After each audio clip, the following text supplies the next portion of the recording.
ser mais preciso, eu cheguei a São Luís no dia 27 de janeiro de 1976, uma terça-feira, isso há 37 anos atrás. Estava nas minhas artérias, corria nas minhas veias o sangue da comunicação do rádio, pelo imediatismo, pelo contato direto no dia a dia com o ouvinte. Logo que nós aqui chegamos, nós viemos diretamente da Rádio Liberal de Belém do Pará, junto com o Diel Carvalho, a convite da extinta Rádio Ribamar, localizada ali no Parque do Bom Menino, a convite do nosso querido e inesquecível diretor Djá Ramos Martins. Ele montou uma equipe trazendo alguns profissionais de outros estados, não somente do estado do Pará, para fazer o cast do rádio, da antiga Rádio Ribamar, para concorrer com a famosa, a poderosa, que era a Rádio Difusora do Maranhão.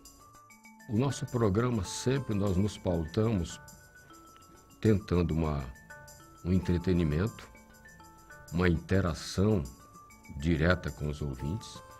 Realmente, por algumas vezes nós recebemos convite para trabalhar na área de esporte, mas o meu quente realmente sempre foi a questão do disc jockey, como usavam muito antigamente, o apresentador de cabine, e em especial o apresentador de palco, que aí veio o surgimento dos shows no Cine Monte Castelo. Nós passamos na Rádio Ribamar, na primeira etapa, cerca de 8 meses, né? Como nós estávamos com uma audiência no programa de 4 horas matinais, de 8 às 12, o Ribamar Espetacular, nos veio o convite para a Rádio Difusora do Maranhão, naquela época, dirigida por Dr. Afonso Bacelar. Pela Gurupi nós passamos Gurupi, Rádio São Luís, Rádio Educadora, com exceção da Rádio Mirante. Então você, para fazer uma reportagem outrora, você era obrigado se houvesse qualquer falha, você era obrigado a cortar naquela máquina para tentar emendar a fita, as antigas fitas Scotts, usadas pelos gravadores de outrora. Hoje você com o computador faz milagre. Então o rádio não mudou. A tecnologia é que mudou e transformou o rádio no avanço que nós temos hoje. Mas para mim o rádio continua sendo o maior meio de socialização de massa, tanto no passado quanto no presente.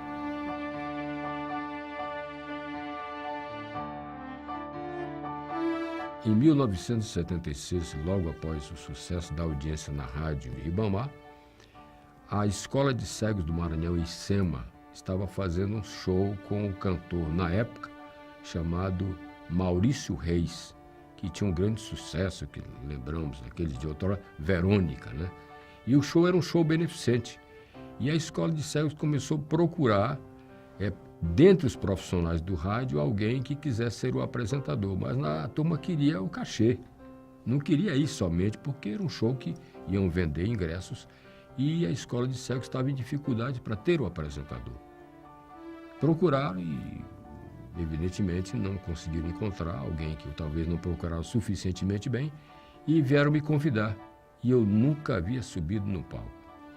E eu disse, olha, eu nunca fiz isso na minha vida, é uma experiência diferente.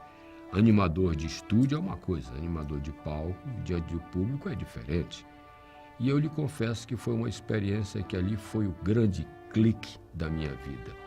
Eu subi ao palco para apresentar o show do Maurício Reis, e eu não sabia se era eu que tremia ou se minhas calças tremiam, porque tremia tudo, foi um momento assim, mas aí...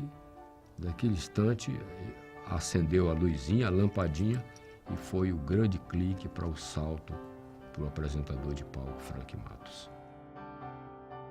Eu uso uma coisa interessante que a turma sabe, por exemplo, você que trouxe crianças para a passarela, mantenha-os sob sua guarda, não deixe as crianças perderem.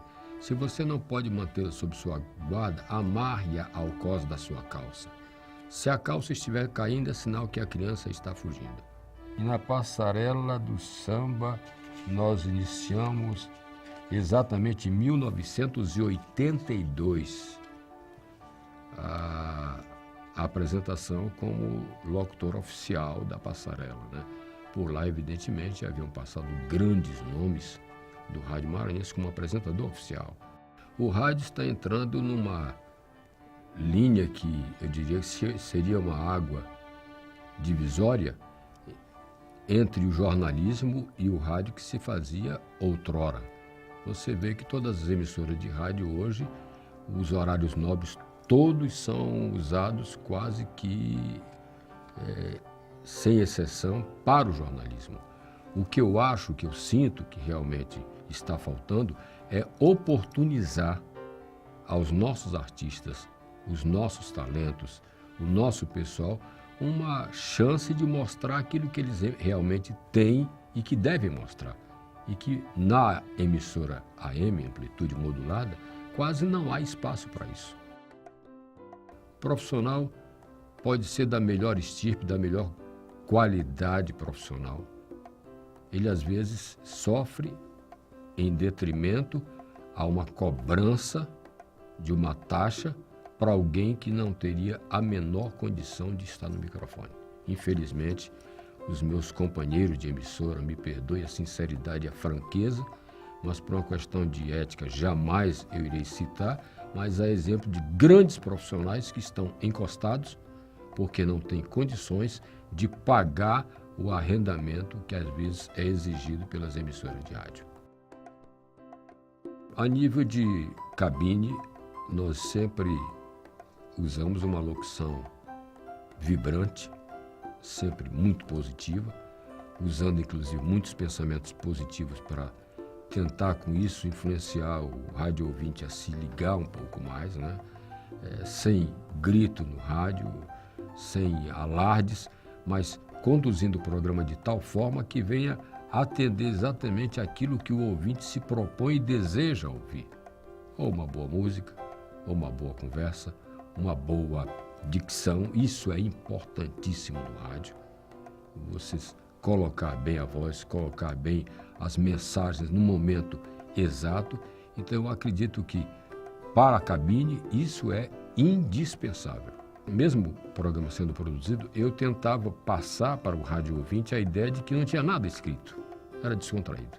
Tipo, bom dia, senhoras e senhores, aí um pensamento positivo para você que está curtindo, você que acaba de sintonizar o seu aparelho auditivo ao nosso programa. Nós queremos falar para você, eu estou falando é para você. E o pensamento de hoje é exatamente esse para você.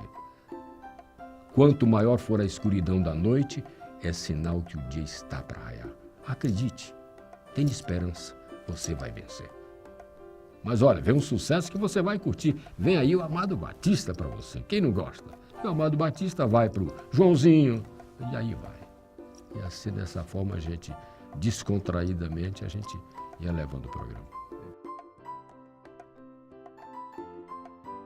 E exatamente em 1999, para ser mais preciso, no dia 14 de dezembro de 99, uma terça-feira, eu fui convidado a ir a Brasília e receber o título de o comunicador mais criativo e inovador do Brasil.